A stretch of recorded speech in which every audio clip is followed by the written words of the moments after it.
Break के बाद अस्मिता में आपका एक बार फिर स्वागत है। पंचायतें खासतौर पर समगोत्रीय या दूसरी जाति में विवाह और प्रेम प्रसंग के मामलों में ऐसे फरमान सुनाती रही हैं। खाप पंचायतें पारंपरिक पंचायतें हैं। एक गोत्र या बिरादरी के अन्य सभी गोत्र मिलाकर खाप पंचायत बनाते हैं। इसमें एक थाना क्षेत्र में कई गांव होते हैं और इन्हीं गांवों को मिलाकर एक खाप बनती है। हर खाप के गांव निश्चित होते हैं। विभिन्न खापों को मिलाकर एक सर्व खाप पंचायत बनती है। इनके अपने नियम कायदे कानून होते हैं। हमारे साथ है एक कपल, जानते हैं उनकी कहानी, उनकी ज़बानी। दुष्यंत सुरेखा हमारे साथ। दुष्यंत, आप और सुरेखा अपने बारे में बताइए, कितना मुश्किल रहा इस तरह की जाति व्यवस्था से ऊपर आकर अपनी एक जिंदगी जीना? जी, बहुत ही मुश्किल रहा। और सबसे बड़ी मुश्किल तो अपने साथ लड़ने की थी कि आप एक जाति से हैं, आपके साथ जिसके साथ आप शादी करना चाहते हैं वो एक दूसरी जाति से हैं। और ऐसे में जबकि हरियाणा जैसे इलाके में दूसरे जात वाली व्यक्ति लड़की से शादी तो दूर की बात है, प्रेम करना ही अपराध है बड़ा, जो कि हमारा संविधान ने जो हमें अधिकार दिया उसे ही वंचित करने का पूरा ये जो खेल अभी रचा जा रहा है।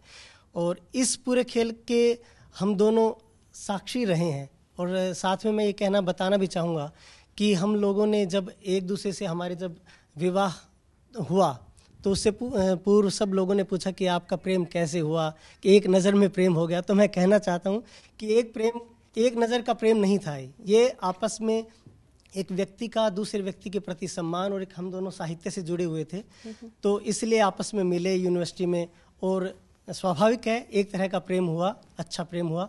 और फिर हमने शादी के लिए बढ़े तो पूरा परिवार, पूरा गांव, पूरा मोहल्ले, समाज के लोग ठेकेदार बन के आ गए। जिन लोगों ने हमें कभी सहयोग देने की बात तो दूर की रही, कभी शक्ल भी नहीं दिखाई, वो लोग आके कहने लगे कि आप कौन है भाई, आप शादी कैसे कर सकते हैं। डराया गया, धमकाया गया। अभी भी हम दोनों के परिवार में बहुत बड़ी बहस चली, धमकाए गए, लेकिन उसके बाद हम दोनों ने हिम्मत की, सुरेखा ने हिम्मत की और जनवादी महिला समिति के साथ हम मिले, उन्होंने हिम्मत दिखाई तो हमारा हौसला बढ़ा और हम दोनों ने शादी की। लेकिन गज़ब की बात है, जब हम कोर्ट मैरिज भी करने लगे तो मजिस्ट्रेट साहब ने मना कर दिया। ये मैं पूछना चाहता हूँ, हरियाणा जैसी जगह पर या हमारे हिंदुस्तान के अंदर अगर कोई विवाह करना चाहता है तो मजिस्ट्रेट कहता है कि आप शादी नहीं कर सकते। चलिए आप ही से पूछ लें ये सवाल, शर्मा जी, जो इनका सवाल है आप उसका जवाब दे दीजिए। देखिए, मजिस्ट्रेट के सामने कभी शादी नहीं होती, रजिस्ट्रार ऑफ मैरिज होता है और उसमें हमारे एक्ट में कुछ कंडीशंस दी गई हैं। मुझे नहीं पता इनकी क्यों मना की गई, क्योंकि उसमें अगर कंडीशंस फुलफिल करते हैं तो सर्वोच्च न्यायालय का फैसला है कि वो रजिस्ट्रार उनको मना नहीं कर सकता। कंडीशंस पूरी करना, जैसा हम सभी जानते हैं, हर चीज़ में व्यवस्था में ज़रूरी होती है। वो कंडीशंस पूरी होने के बाद कोई भी सब रजिस्ट्रार शादी को रजिस्टर करने से मना नहीं कर सकता।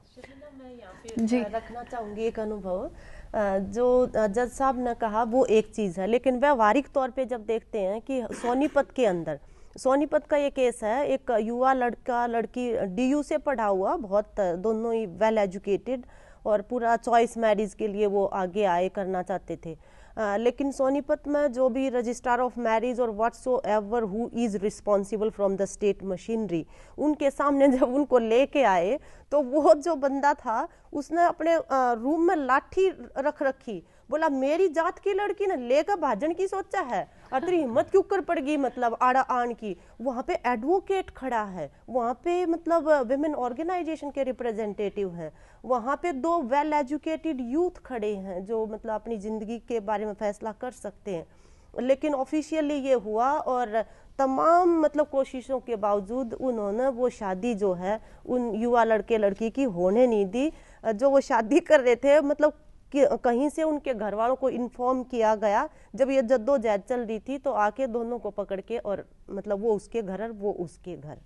ये ऑफिशियली ये जो बिट्रेयल है स्टेट मशीनरी का, युवाओं का अपनी पसंद से शादी करने का जो अधिकार है उसके खिलाफ असल में इस वजह से मारे जा रहे हैं युवा लड़के लड़कियां। हमें भारद्वाज जी, जो एक सवाल इनकी बात पे, वहाँ पे ग्राम पंचायतों का कोई रोल नहीं होता क्या? अगर देखा जाए भाई, एक तो खाप पंचायत हो गई जो कुछ, लेकिन ग्राम पंचायत तो खुद आदमी चुन के वहाँ भेज रहा होता है ना, वो लोग क्यों नहीं कोई रोल प्ले करते? देखिए, ग्राम पंचायतों का इतिहास अगर आप देखोगे तो पहले ग्राम पंचायतों में जो अच्छे समझदार, मोजिज और बुजुर्ग लोग हुआ करते थे और उनका हुनर होता था।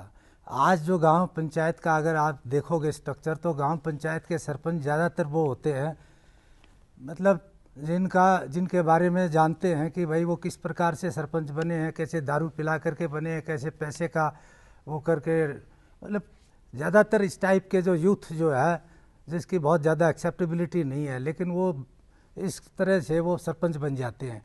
आज अगर आप गांव में जाएंगे तो आपको एक दिन के में वापस आना पड़ेगा, क्योंकि गांव का जो हालात हो गए हैं वो इस कदर हो गए हैं कि भाई भाई से बात नहीं कर रहा, पड़ोसी पड़ोसी का दुश्मन बन बैठा है।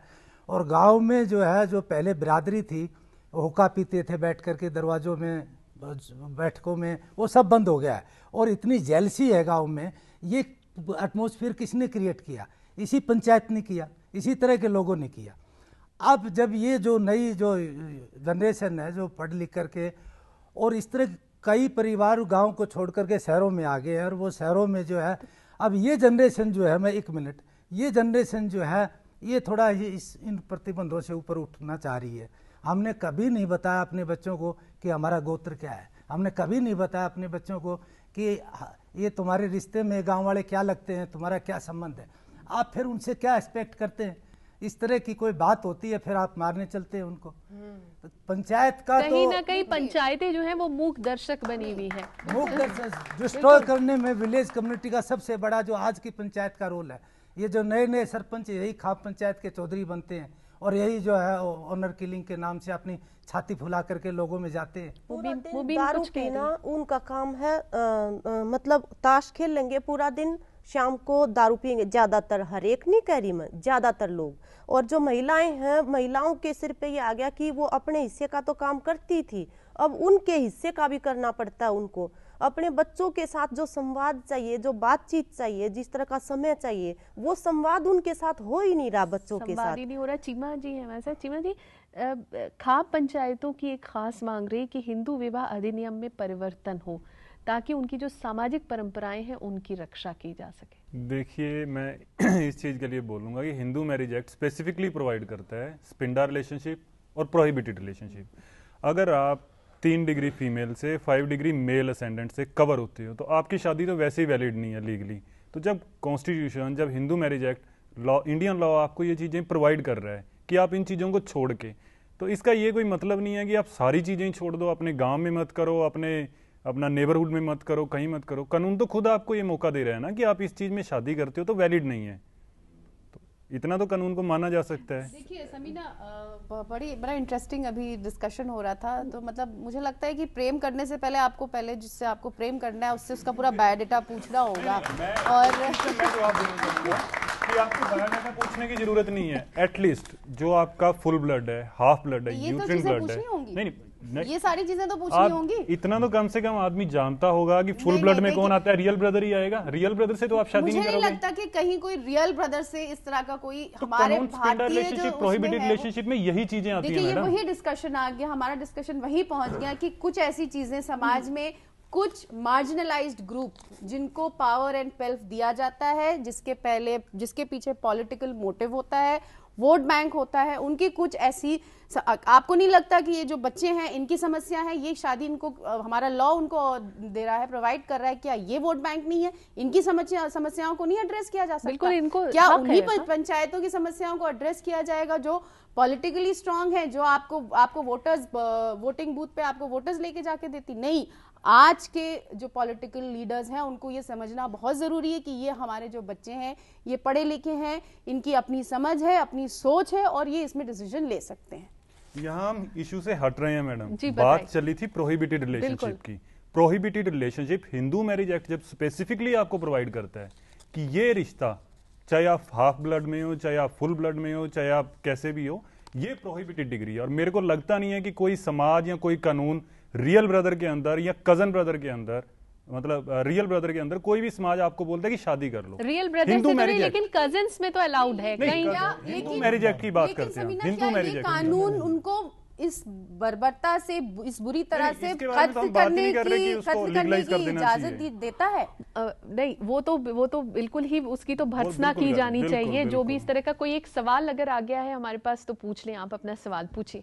मैं वकील साहब से जानना चाहता हूँ कि जैसा कि आपने बोला, ये खाप महापंचायत भी यही कहती है कि सेम गोत्र में नई शादी की जा सकती है, तो मैं ऐसे में हम सभी ये जानना चाहेंगे कि इस देश में, इस धरती पे सबसे पहले मनु जी आए, बिल्कुल भगवत गीता के हिसाब से, उसी तरह से बाइबल और कुरान के हिसाब से सबसे पहले आदम आए, तो सब उन्हीं के बाल बच्चे हैं, तो उस तरह से तो सभी एक दूसरे से भाई बहन ही हो जाएंगे, तो फिर शादी आके फिर किसके साथ किया जाएगा? जिन्होंने हमारा लीगल फ्रेमवर्क तैयार किया था, उन्होंने इन चीजों को ध्यान में रख के ही किया था।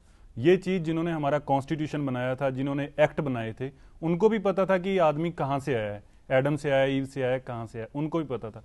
उन्होंने अगर कोई चीजें आपके लिए रखी हैं तो इसका, ये तो वही खाप वाली बात हो गई कि मैं आप इस गोत्र में शादी नहीं करोगे, कॉन्स्टिट्यूशन को अमेंड करो, हिंदी मैरिज एक्ट को करो। समझ गए ना?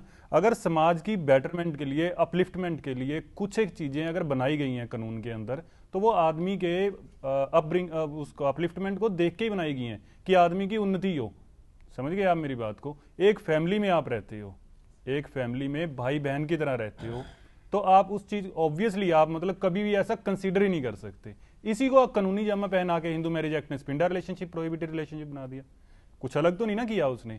अब एक आपके गांव से 4 कदम दूर हटके है, तो उससे आप कवर नहीं हो रहा। एक बात तो आप कह रहे कि जो हिंदू मैरिज एक्ट में अमेंडमेंट के लिए जो प्रेशराइज किया जा रहा, जो आवाज उठाई जा रही है, वो वाजिब नहीं है। मैं बिल्कुल कह रहा हूं। वो जस्टिफाइड नहीं है। और ये सही कह रहे हैं वकील साहब। और जो हिंदू मैरिज एक्ट में अमेंडमेंट की जो आवाज उठाई जा रही है, असल में उसके पीछे हिडन एजेंडा है। एक क्या है बताइए? वो हिडन एजेंडा ये है कि जिस तरह से अभी पिछले दिनों ये जो खाप पंचायत के नाम पे स्वयंभू लोगों के द्वारा फतवेबाजी की जा रही थी, उसमें सजा होने लगी है। पहले सजा नहीं होती थी, पहले गिरफ्तारियां नहीं होती थी, अभी मनोज बबली के केस में फांसी तक की सजा हो गई है।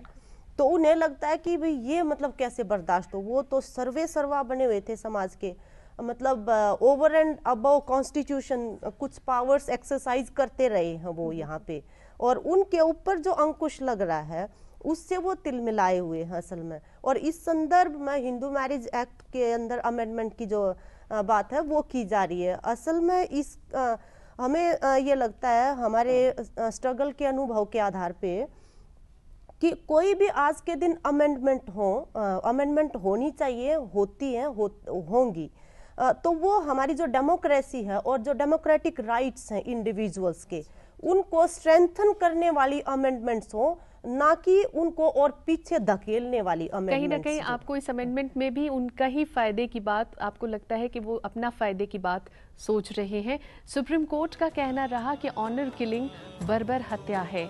शक्तिशाली जातियों की खाप पंचायतें समानांतर कानून चला रही हैं और कहीं ना कहीं ये राजनीतिक इच्छा शक्ति की ओर इशारा करती हैं।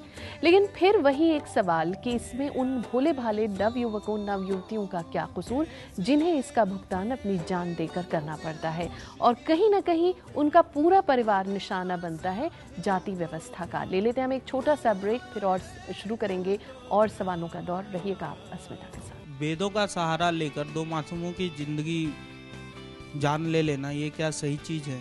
खाप पंचायत है, इनके खिलाफ क्यों नहीं एक्शन लिया जाता? इतनी सारी मशीनरीज है हमारे पास। करनाल का एक मामला सामने आया था, मनोज और बबली का। तो इस मतलब जब उनकी हत्या हो गई तो पुलिस प्रशासन क्या कर रहा था? क्या वो उनके साथ मिला हुआ था?